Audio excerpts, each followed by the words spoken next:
புதன் அப்படிங்கிறத கல்விக்காரகன், வித்தைக்காரகன் சொல்றாங்க. வித்தைக்கு காரகன் புதன் தான். அப்ப புதன் ஒரு ஜாதகத்துல நீசமா இருந்தா அவங்களுக்கு கல்வி தடை அப்படின்னு சொல்றாங்க. இப்போ சாதாரணமா துருவ கணிதம்னு சொல்லுவாங்க. ஒரு ஜாதகத்துல எழுதுறப்ப என்னென்ன செஞ்சிருக்காருன்னு. அப்போ வித்தை நீசம்னு எழுதியிருப்பாங்க.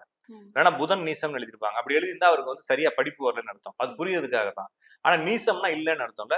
ஐன்ஸ்டீனுடைய ஜாதகத்துல புதன் நீசம்.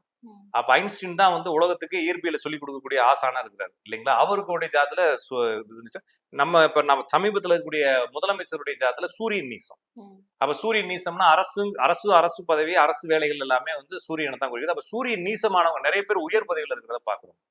புதன் நீசமானவங்க பாத்தீங்கன்னா கல்வியை கற்றுக் கொடுக்கக்கூடிய பணிகளும் நிறைய இருக்கிறோம். புதன் உச்சமானவன் படிப்பு இல்லாம சுத்தி இருக்கவங்க நிறைய பேர் பாக்குறோம்.